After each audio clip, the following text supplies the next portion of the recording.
अगर आप हर दिन डिसाइड करते हैं कि आज से सीरियस हो जाऊंगा, कोई काम चालू करूंगा, लेकिन फिर भी काम शुरू करने से पहले ही अटक जाते हैं, तो शायद प्रॉब्लम आपकी मेहनत में नहीं, आपके माइंड के कंट्रोल में है। और सबसे पहले एक बात समझ लीजिए, आप अकेला नहीं हैं। हर इंसान के अंदर दो आवाज़ें होती हैं, एक जो कहती है चलो शुरू करो, और दूसरी जो धीरे से बोलती है थोड़ी देर बाद। अक्सर हम दूसरी आवाज़ को जीतने देते हैं और फिर खुद से नाराज़ हो जाते हैं। लेकिन सच ये है, माइंड को कंट्रोल करना एक स्किल है, और हर स्किल की तरह इसे सीखा जा सकता है। अगर आप काम तुरंत शुरू नहीं कर पाते, तो इसके पीछे कुछ साइकोलॉजिकल रीजंस होते हैं। पहला रीज़न क्लैरिटी की कमी। अगर आपको एग्जैक्ट पता ही नहीं कि शुरू कहाँ से करना है, तो माइंड कंफ्यूज हो जाता है। कंफ्यूज्ड माइंड एक्शन नहीं लेता। मान लीजिए आपको फिटनेस स्टार्ट करनी है, लेकिन आप डिसाइड हाई नहीं करते कि सिर्फ 10 पुशअप्स से शुरू करना है, तो माइंड कहता है ये बहुत बड़ा काम है, और आप पोस्टपोन कर देते हैं। सोल्यूशन सिंपल है, काम को इतना छोटा बना दो कि उसे इग्नोर करना मुश्किल हो जाए। Do the reason perfect moment का वेट। अगर आप सोचते हैं कि जब मूड बनेगा तब शुरू करूंगा, तो शायद आप कभी शुरू नहीं करेंगे।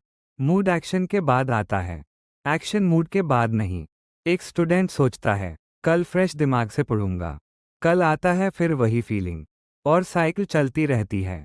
सच ये है, माइंड कंफर्ट का एडिक्ट होता है, वो हमेशा इजी ऑप्शन चूज करेगा। तीसरा रीज़न फेयर ऑफ फेलियर। अगर आप शुरू ही नहीं करते, तो आप फेल भी नहीं होते, और माइंड को टेम्पररी सेफ्टी मिल जाती है। लेकिन ये सेफ्टी झूठी होती है। सोचिए, एक इंसान यूट्यूब चैनल शुरू करना चाहता है, लेकिन वो सोचता रहता है लोग क्या कहेंगे, व्यूज़ नहीं आए तो, इसलिए वो प्लानिंग करता रहता है, लेकिन फर्स्ट वीडियो अपलोड नहीं करता। माइंड को कंट्रोल करने का मतलब है फेयर के बावजूद छोटा स्टेप लेना। चौथ रीज़न ओवरथिंकिंग। अगर आप हर डिसीजन को 50 बार एनालाइज करते हैं, तो एनर्जी खत्म हो जाती है। ओवरथिंकिंग एक्शन का दुश्मन है। जैसे आप एक सिंपल मैसेज भेजने से पहले 10 मिनट सोचते हैं, ये लाइन सही है या नहीं। इतना सोचने में हाई मोमेंटम टूट जाता है। माइंड को ट्रेनिंग चाहिए होती है, और ट्रेनिंग का रूल सिंपल है, 5 सेकंड के अंदर एक्शन। जैसे हाई माइंड बोले बाद में, आप तुरंत 5 से 1 तक काउंट कीजिए और सीधा मूव कीजिए। पांचवा रीज़न आइडेंटिटी का कॉन्फ्लिक्ट। अगर आप अंदर से खुद को डिसिप्लिन्ड इंसान नहीं मानते, तो आपका बिहेवियर भी वैसा ही होता है। माइंड वही फॉलो करता है जो आप अपने बारे में बिलीव करते हैं। अगर आप रोज बोलते हैं मैं लेजी हूं, तो माइंड प्रूफ ढूंढता है कि आप सच में लेजी हैं। लेकिन अगर आप छोटे एक्शन से खुद को डिसिप्लिन प्रूव करना शुरू कर दें, तो आइडेंटिटी धीरे धीरे चेंज होती है।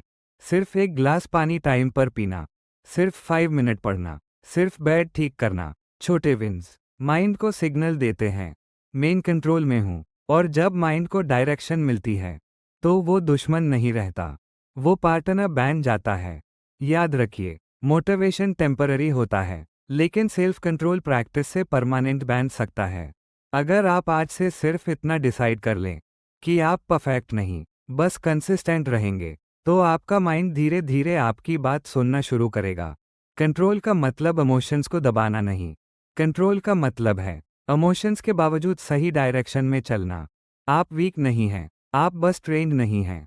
और ट्रेनिंग आज से शुरू हो सकती है, अभी से, इसी पल। क्योंकि सच ये है, माइंड कभी रेडी फील नहीं करेगा, लेकिन आप फिर भी शुरू कर सकते हैं। और जब आप शुरू कर देते हैं, तो कंट्रोल धीरे धीरे आपके हाथ में आने लगता है। तो आज एक छोटा सा टिप लीजिए, बहुत छोटा, लेकिन तुरंत, क्योंकि आपका फ्यूचर आपके नेक्स्ट डिसीजन का इंतजार कर रहा है।